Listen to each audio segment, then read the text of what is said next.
Engku kalon pada matan at-tasmiyatu awwalahu. Keempat.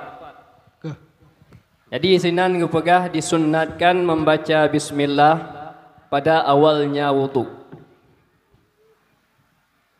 Ci dengku pegah ile pakiban yang dimaksudkan dengan awal wudu. Wate getanyo keneng tamu wudu. Segah lam tamu wudu wate keneng tamu wudu. Wate kena tamu wudu. Wate tak kena wudu nyan kena anggota yang pun tarah haji. Maka toh pun yang kira awal wudu. Kiban maksud awal wudu sebab menyo hana tak lupa awal, hana tak lupa baca bismillah. Wate ka tapu tamu dua pelik jaro ke dalam i. Berarti wate dapat tamong dua palit jaro dalam i. Wate tarah dua palit jaro. Aslul kafaini berarti awal wudu.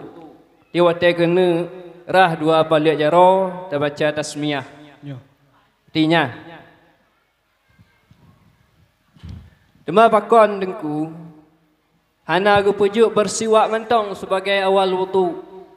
Karena isidih pada fasal fi isti'mali alatis siwak. Neperahkan bersiwaknya sebahagian dari sunnah wudu. Yang tak puput yang kita kerjakan qabla ghaslil kaffaini, sebelum tarah dua palut jaro.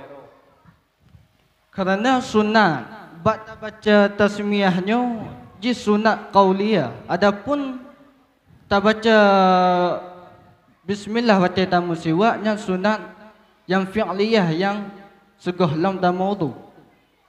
Jadi sunat fi'liyah tasmiyah. Jadi yang lon tanya orang yang nonton aku benar kan tengku pegah awal wudu adalah rah dua palut jaro. Berarti bila le tanya na tamu siwaknya kan tak puput ji yo gohlom tarah dua palut jaro kah? Cuma pakah hang pujuk mentong awal wudu adalah bersiwak. Nya mentong aku pegah pakon bersiwak hana kejadikan kepada awal wudu. Kerana bersiwak sunat yang lain jikon hanaruh dalam bagian tamu wudu. Kerana di luar tamu wudu. Berarti bersiwaknya sunat yang kharijah anhu.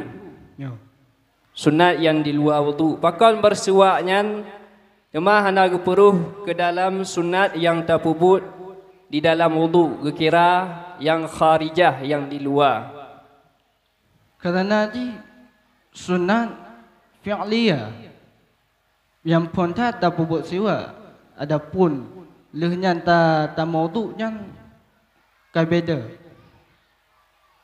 Jadi yang ku pakai mentong kayaknya benorah dua palit jaro sunat fi'liyah haji. Bersiwak juga sunat fi'liyah haji.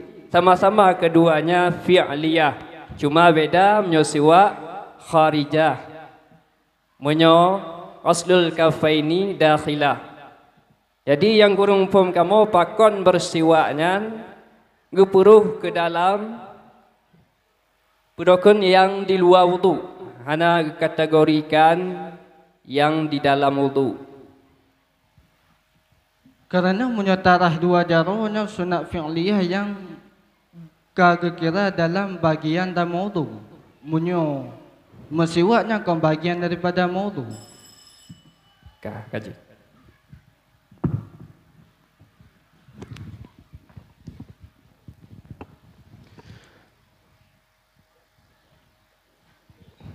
Ya, nunggu untuk soal yang kedua, Ci Dengku buka halaman 55.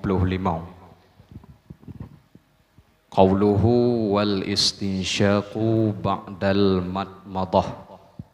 4. Ya, jadi Dengku menyotangi dalam al istinsyaqunya nggo pegah dasar kalimat jih dari an-nashqu dengan makna syammul ma'i tahirupi. Dari nashku kajut kepada al istinsya. Nyan kon kageme dia tu wadzan istaf'ala yastaf'ilu. Berarti apa faedah je intangan?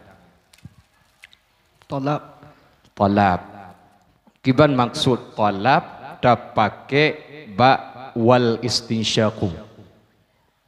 Jika tentukan untuk teristinsya.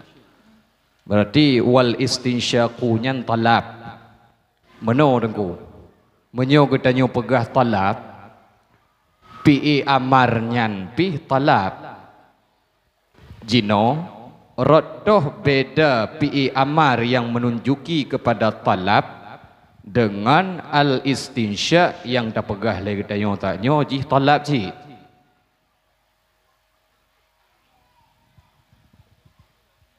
Munyo bak talab pi amarnya langsung wajib harus tak kerjakan itu. Munyo ino sunat. Najid amar yang sunat dengku. Najid amar yang gehamal kepada sunat. Tapi baiknya nilai. Mentong.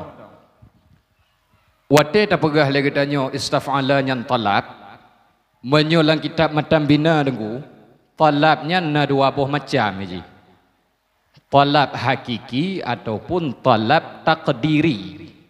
Ci dengku pegah beda antara talab hakiki dan talab takdiri.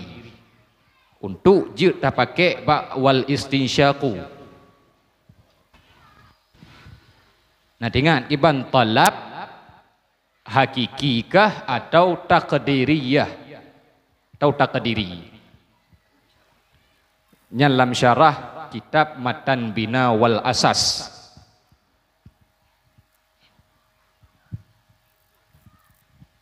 Atau tengku pilih je cik. Intangnya kiban dah pujud. Tak peget talab hakiki atau talab takdiri. Pilih mentong talab apa? Talab takdiri. Talab takdiri. Pakon handa pilih talab hakiki. Menyokan pilih na pertanyaan lom kamu. Pakon handa pilih talab hakiki. Menyo contoh je dengku talab hakikinya astaghfirullah. Pengertian talab kan talab si fa'il daripada maf'ul akan hasil aslal fi'li hudus yang na bapi'i. Menyoino wal istinsyaku berarti dituntut oleh si fa'il daripada maf'ul. Kebetulan ini wal istinsyaku maf'ul.